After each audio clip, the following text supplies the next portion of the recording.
That morning, I woke up to sunlight streaming through the third-floor bridal suite window of the Fairmont estate, a place I had dreamed of for 2 years. Maya, was about to marry the man I thought would be by my side for life. Jason. I opened the closet. What I saw nearly knocked the strength from my legs.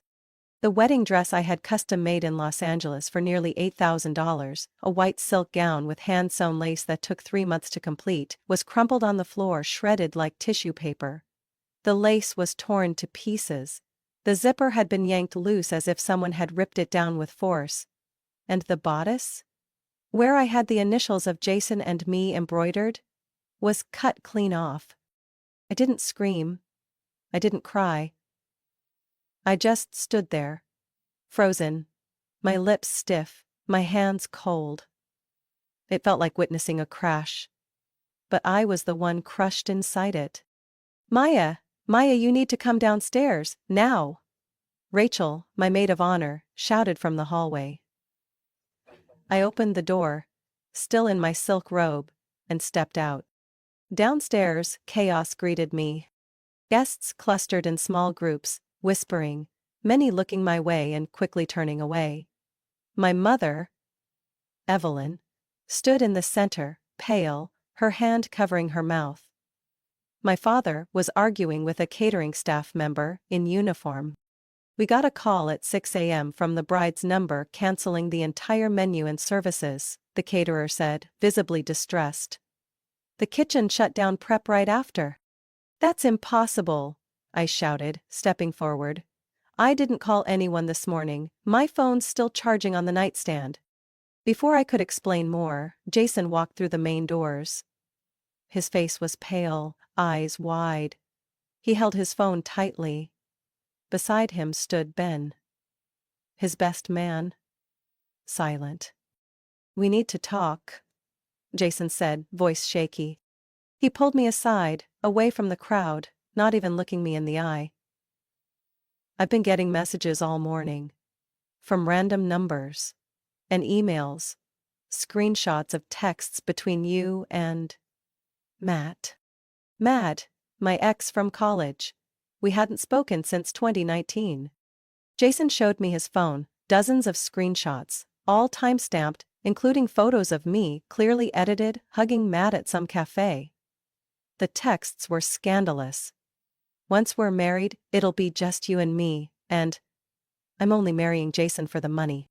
Jason, none of this is real, I stammered. I want to believe you. His voice trembling. But Khloe showed me. She said she couldn't stay silent anymore. My blood ran cold. Khloe. My sister, the one who hugged me this morning and told me I'd be the most beautiful bride. Now the same person handing this over to Jason? I scanned the crowd, looking for her. She was gone. Rachel ran up, phone in hand. Maya? It's worse.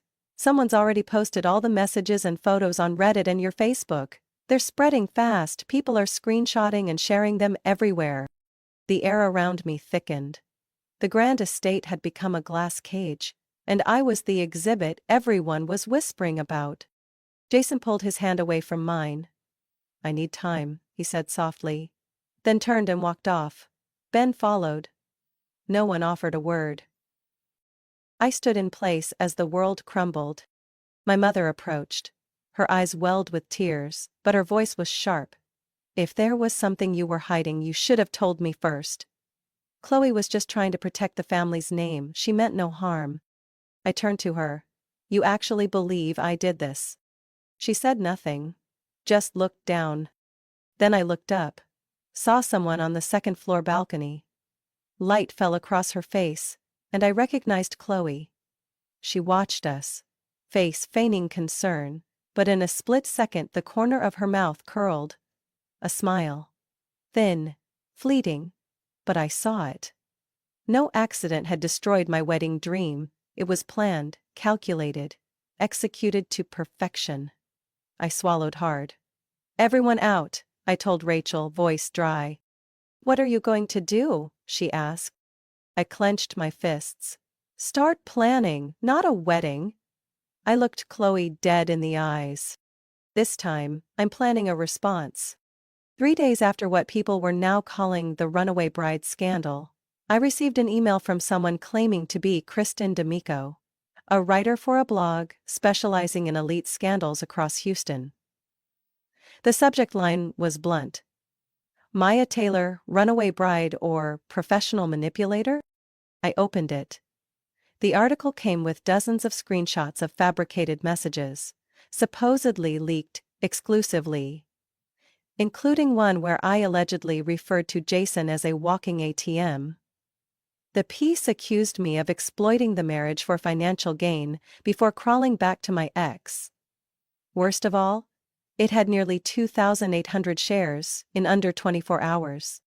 That same day, my Instagram was flooded with anonymous attacks. Gold digger, he dodged a bullet. Someone like you in a white dress, please. I tried deleting, blocking, reporting. But the comments wouldn't stop. A few small bridal labels I had collaborated with quietly pulled my name from their sites. Meanwhile, Khloe stayed active on social media with the face of a victim. She posted a photo with my mother captioned, "There's nothing more painful than watching your sister destroy your future." Underneath, friends and distant relatives flooded the comments, pushing hashtags like, "Stand with Khloe." I even saw a post from my aunt, who once promised to lend me her heirloom jade bracelet for my wedding, writing, "Family is trust. Until that trust is sold off in some backroom affair." I'd become the modern-day version of a witch hunt. And the one lighting the pyre was the person I used to call my sister. I couldn't even bring myself to enter my favorite midtown coffee shop. 2 days earlier, I'd stepped into Elizabeth's tea room, only for 3 middle-aged women by the window to look up, whisper, and promptly leave. That night, I drove home in the rain. The old Jeep's windshield streaked with water, the wipers failing to keep up, just like my thoughts. I didn't turn on the lights. I didn't play music. I let the sound of the rain drown out everything. I sat there for 3 hours. And then, I knew what I had to do. Not revenge. Recovery. On the 10th day after my wrecked wedding, I knocked on the apartment door of Lena, my college best friend from design school in Austin, now an independent event planner. She opened the door and saw me standing there with a folder and eyes too dry to cry anymore. All she said was, "Come in. If you're still standing, you're still fighting." I told her my idea to build a wedding planning service specializing in crisis control, dealing with everything from runaway brides to ruined dresses, blackouts, and sabotage from family members. I wanted to turn my worst day into a blueprint for saving others from theirs. Lena leaned back on the couch. "Sounds like a Netflix script, but honestly, you might be onto something. What do we call it?" I looked at her. "After the Isle." She burst out laughing. "That sounds like a revenge series." "It's not revenge, it's protection." I began by scrubbing my digital footprint clean, then launched a YouTube channel sharing worst wedding day disasters and how to prevent them, using editing skills I picked up freelancing for small brands. Within 3 weeks, a video titled, "Bride Loses Dress 3 Hours Before Ceremony, Here's How We Saved the Day," hit nearly 18,000 views. I emailed every vendor I'd ever worked with, florists, gown makers, photographers. No replies for the first week, but in the second, one called back. Then another. Eventually I was hired to coordinate a backyard wedding in Katy, Texas, just 80 guests. But I prepped like it was the Super Bowl. On the big day, the bride looked at me and said, "I read your story. I trust you because you've lived through it." I didn't smile, but deep down, I knew. Khloe couldn't erase me. She only made me stronger. A month later I stumbled across my mother's Facebook post. Khloe trying on a wedding gown, the caption reading, "Hoping everything goes smoothly this time." Khloe was getting married. No word to me. No invite. No apology. I looked at the post. Not angry. Not sad. Just one thought. The game is still on. I put down my coffee, opened my laptop, and typed the next headline. A crisis strategy. Exposing orchestrated scandals. Step 1. Eliminate. Khloe wanted the spotlight? Fine. Let's see how her mask holds up in full light. 3 months after I lost everything, my fiancé, my reputation, and my faith in blood ties, I officially launched After the Aisle, Houston's first wedding crisis management service. No one wants to call a wedding planner in the middle of chaos, but when the bride's gown turns pink from a dry cleaning error 2 days before the ceremony, or when the venue's power cuts out in mid-July heat, they call me. My first client came through an unexpected referral. Bridget Morgan, once Khloe's high school best friend, now a music teacher preparing to marry her longtime partner.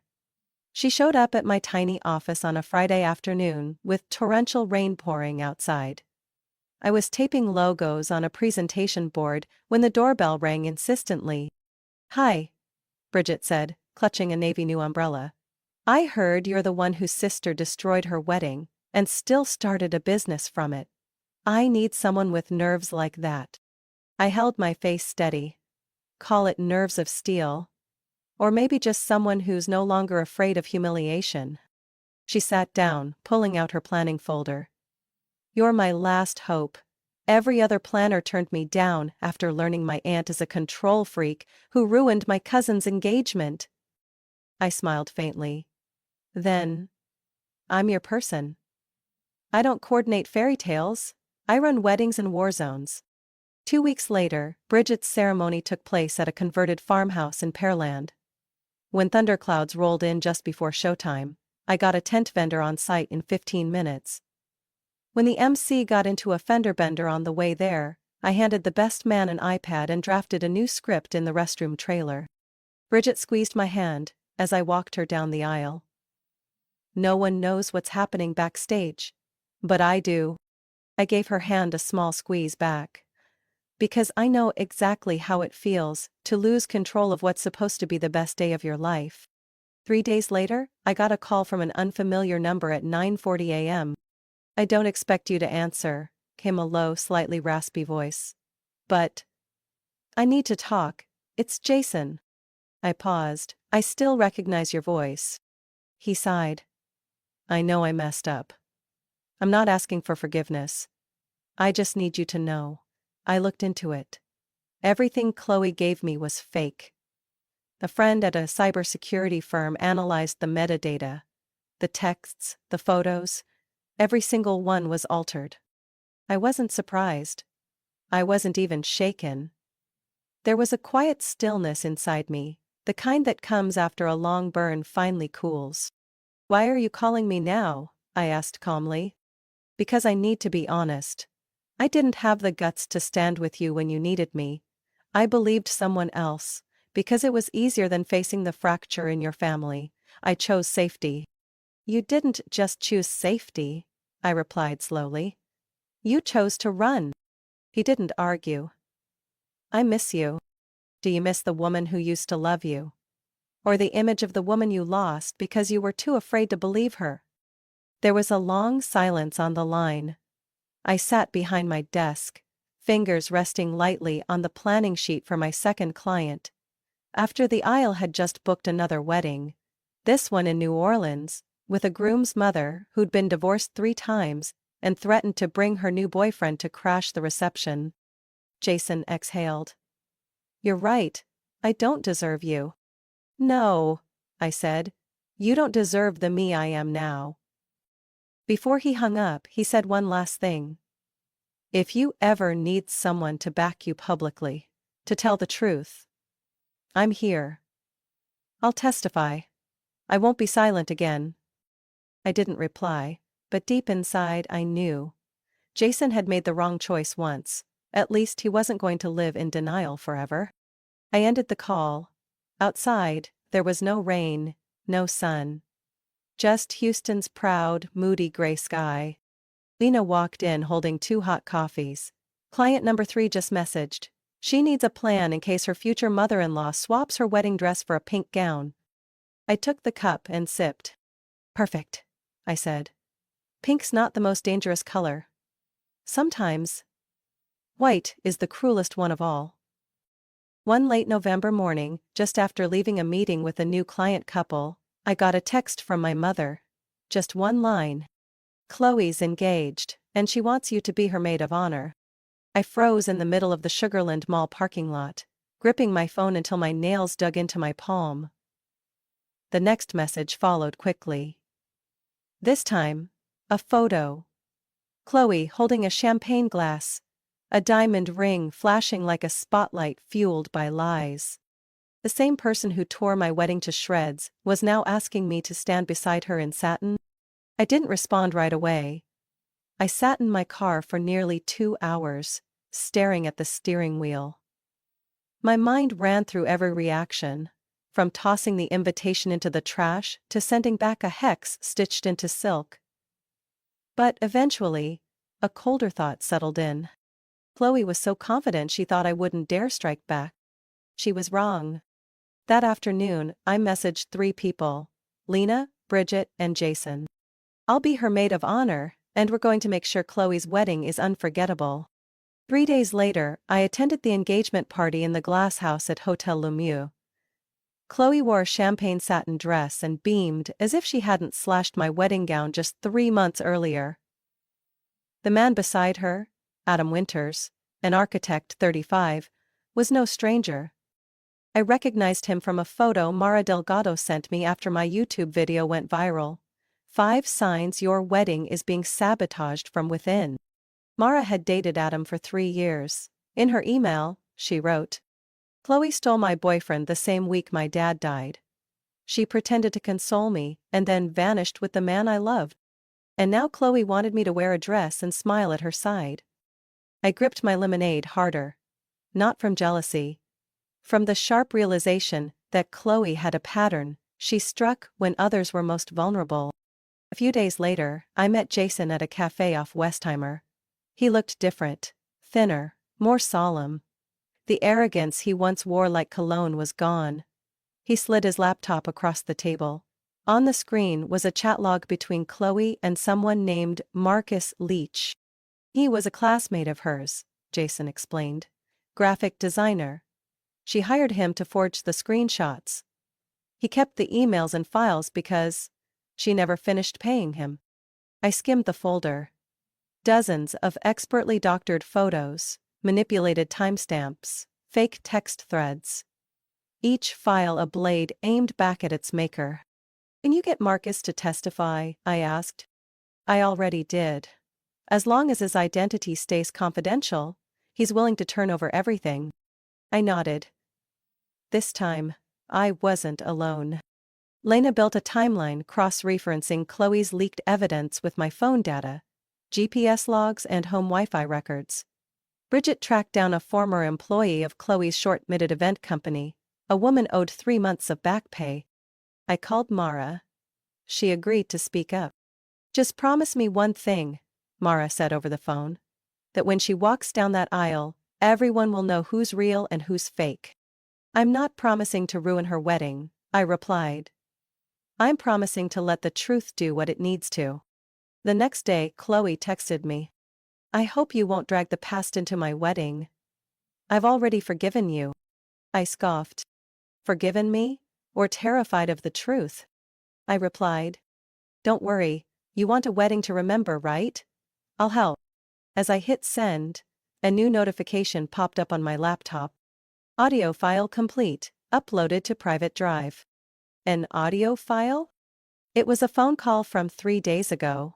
Between Khloe and someone named Trent, her voice was crystal clear. "Don't let her ruin this wedding like last time.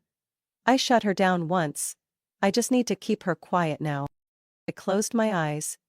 In that moment, every piece fell into place. Khloe hadn't destroyed me out of envy.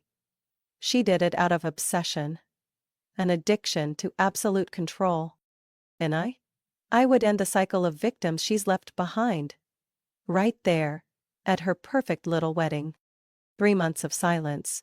3 months of planning. And now, with my voice steady, and my truth laid bare for all to see, I stood at the center of Khloe's wedding, not as her maid of honor, but as the reckoning she never saw coming. Her designer gown shimmered under the chandeliers. The orchids she had flown in from Singapore still perfumed the air. But the illusion of perfection had shattered. Every guest in the Reverie ballroom, lawyers, architects, executives, even a former state senator, had just watched the truth unravel on a 30-foot LED screen. They saw Marcus Leach, the graphic designer she hired to fake the texts that destroyed my wedding. They heard Khloe's voice, in her own words, admit to stealing $160,000 from Adam's firm, under the guise of learning finance. They watched Mara Delgado, the woman Khloe had betrayed years ago, hold up the transfer receipts. And then they saw me, the sister Khloe thought she could erase. Khloe tried to speak, tried to frame it all as jealousy, as fiction. But it was too late. When she lunged for the microphone, two discreetly placed security guards stepped forward. Jason had arranged it all ahead of time. Phones lit up like a wave of exposure. Whispers turned into gasps. And Adam? Adam didn't say a word. He simply walked out. My mother cried quietly in the front row, her head bowed, hands trembling. I couldn't read her expression. Grief, guilt, shame. Maybe all of it. And I? I stood tall, microphone in hand, voice calm. This isn't the end of a wedding, I said, eyes scanning the stunned room. This is the end of a lie. The stage lights were still on, the ballroom hung in suffocating silence. Intricate flower arrangements, white satin ribbons, cascading from the ceiling, and chairs dressed like porcelain dolls, all of it now served as backdrop to a wedding that had become a public unmasking. I stepped down slowly from the stage, leaving behind the massive screen still playing Khloe's recorded confession. How she siphoned company funds and orchestrated the collapse of my wedding last year. No more whispers, no more fake smiles. Just stunned faces, some wide-eyed in shock, others quietly satisfied. Khloe stood frozen in the aisle, her Vera Wang gown suddenly looking like a molted shell. She wobbled on 10-inch heels, but the weight of the truth crashing down was far heavier than her body could carry. Adam stood up, his hands trembled but his voice didn't. You lied to me. To my family. I believed in the life we said we'd build. But it was built on theft and manipulation. Adam, it's not what you think. Khloe reached for him but he stepped back. I checked the accounts this morning, he said, voice hoarse. When Maya sent that email, I thought she was trying to smear you, but now I can't unsee the truth. Khloe spun toward me, her voice cutting like glass. What more do you want? You want to destroy everything I have? I stayed still, raised the mic calmly. I didn't destroy you, I just put the truth where it belongs. That was when two hotel security guards appeared from the side doors. One tall man, one black woman, both moving with quiet authority. Jason stood behind them, nodding. Everything was in place. We're required to ask you to leave the premises, the female guard said clearly, not angry, just resolute. Ms. Khloe Taylor, this action follows requests from the event's contracted party and legal representatives.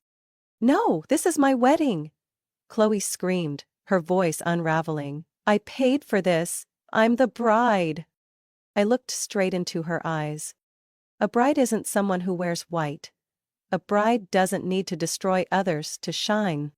Khloe fought as they approached, but when one of the guards showed her the temporary cease notice issued by the venue's legal team, citing criminal and financial concerns, she collapsed onto the floor, sobbing. My mother stood up, she walked to me, then turned toward Khloe. She said nothing at first, only placed a hand over her heart. The same heart that had once loved blindly, now finally forced to see.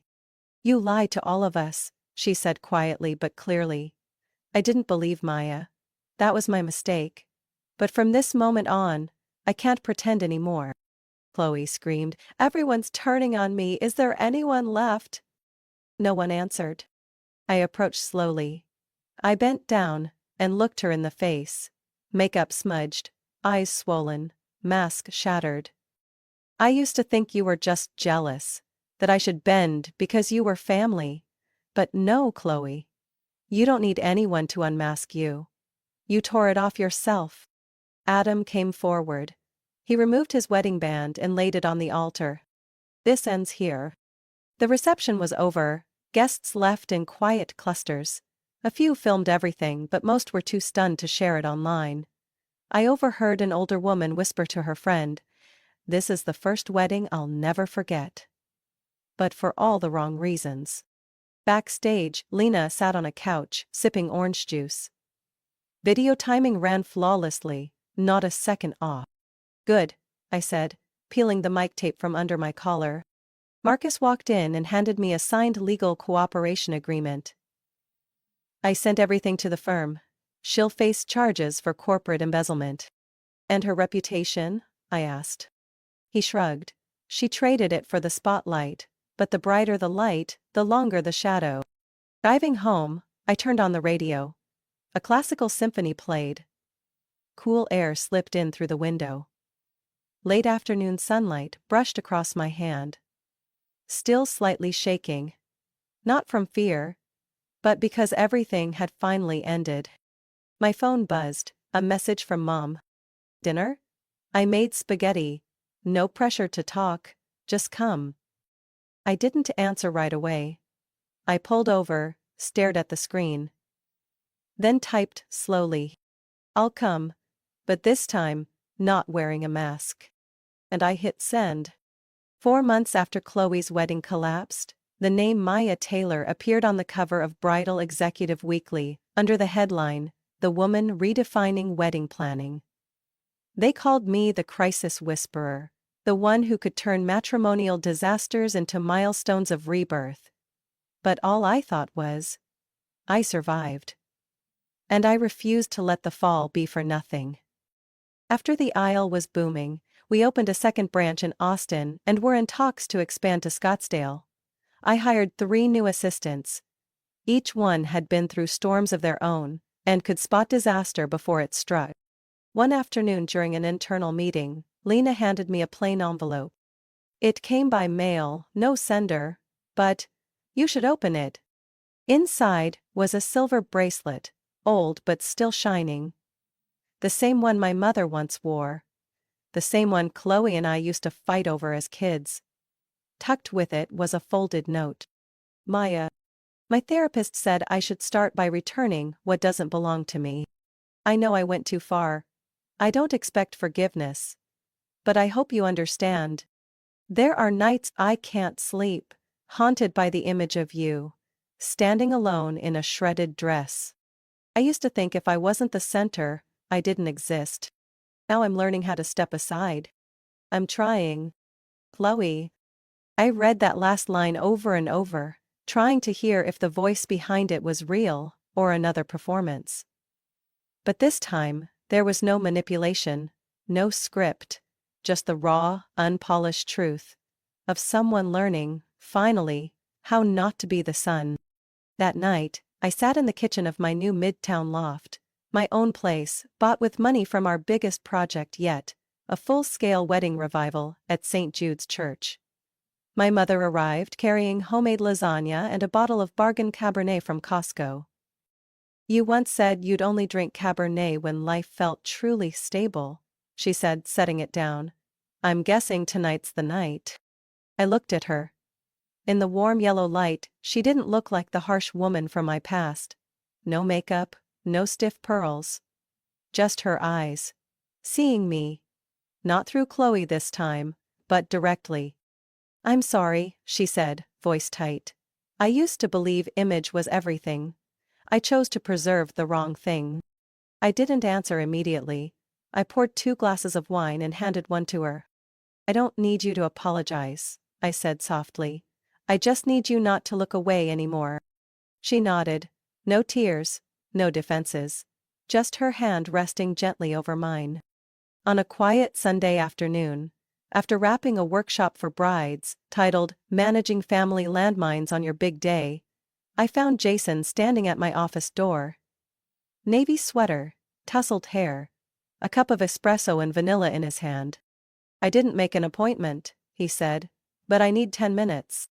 I gestured for him to sit. "We've said enough, Jason." "That time?" he said, placing the cup down.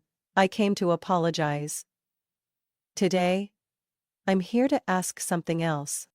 He pulled a small dark green box from his pocket. "No brand, no fuss. I don't know if I deserve you, but I know I don't want to lose you again. No white dress, no guests, just you, in a quiet room, saying you're ready to start over. With a man who once failed, but is learning to love like an adult." I opened the box, a simple, white gold ring, engraved inside. Not for the spotlight, for the truth. I looked at him. I remembered it all, the betrayal, the silence, and the strength it took for him to come back. Not to rewrite the past, but to protect the present. I didn't say yes immediately. Instead, I pulled out my phone and opened a message from my mother, sent 2 days earlier. "Group therapy this Sunday. You don't have to come, but if you're ready, your seat is waiting." I turned back to Jason. "Small condition," I said. "Anything. We go to that session. Not to forgive, to begin." He nodded. I slipped on the ring. The coffee had gone cold, but something inside me had warmed. Not from rage this time, but from trust. Because justice had been served. And forgiveness? Forgiveness wasn't about forgetting. It was about refusing to let the past hold anyone hostage ever again. That Sunday morning, Houston drizzled, not enough to call it real rain, but just enough to make me stop the car in the Bay Point Wellness parking lot, stare through the streaked windshield, and quietly wonder why I was here. Jason held my hand. Not tightly. But he didn't let go. I had accepted his proposal.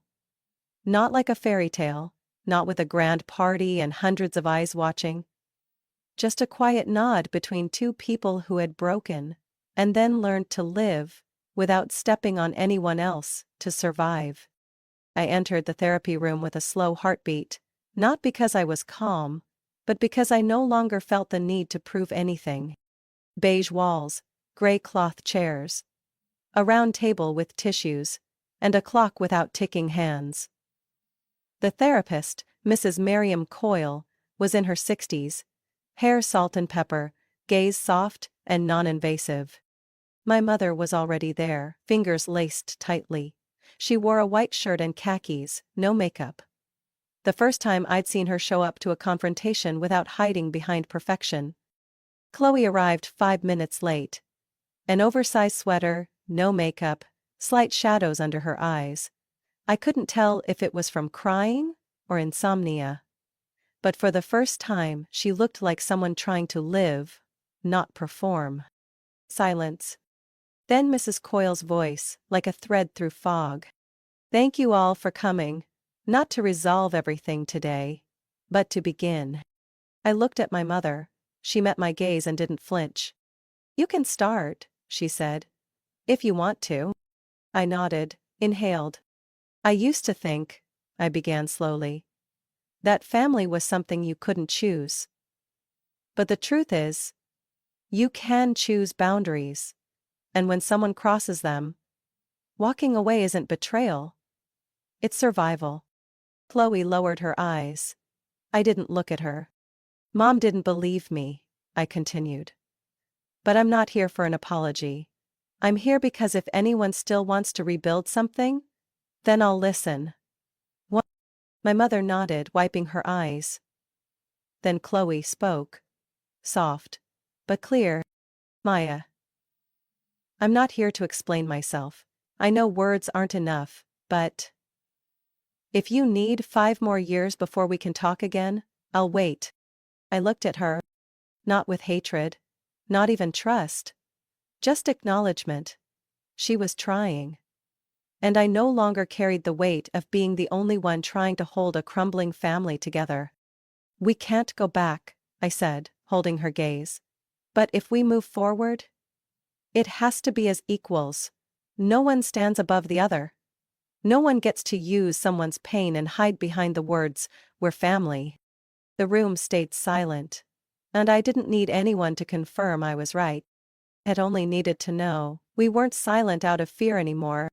That night, Jason and I walked through Herman Park. No flowers, no grand gestures. Just two people beneath a cold Texas sky. Walking hand in hand. Quietly. He asked, "Do you think the family will really change?" I answered without hesitation. "I don't know. But I know I won't let myself relive the wound." A breeze passed. I held his hand tighter. Not from fear, but because I'd chosen to walk beside someone who didn't push, didn't pull, didn't crowd. The next morning I got to the office early. A small box sat on my desk. No name. Inside was a photo, Khloe and me around 10 years old, fighting over a silver bracelet but laughing uncontrollably. Attached was a note. "I held on to this too long. I should have given it back the day everything started to break, but late is better than never." I held the photo. Didn't cry. Didn't collapse. Just felt something calm settle in my chest. At the bottom was another slip of paper. "Next week's therapy group. Mom saved you a seat, you don't have to come. But if you do, know this. Someone will be waiting. M." I tucked the note into a drawer, looked out the window. Not all wounds need to be wrapped in forgiveness, some are better left open. As a reminder, you made it through. And if anyone asks whether I forgave her, I'll say, I didn't forgive to ease someone else's guilt. I forgave so I could finally live. Maya's story is a powerful reminder that justice and forgiveness don't cancel each other out. They can coexist when we dare to face the truth. From a betrayed bride left at the altar by her own sister. Maya didn't collapse. She rebuilt her career, her dignity, and her sense of self. In real life, anyone can fall victim to family manipulation, but how we respond, with courage, preparation, and self-respect, defines who we become when the world falls apart. What do you think about Maya's choices? Would you have the strength to face and rise like she did? Share your thoughts in the comments.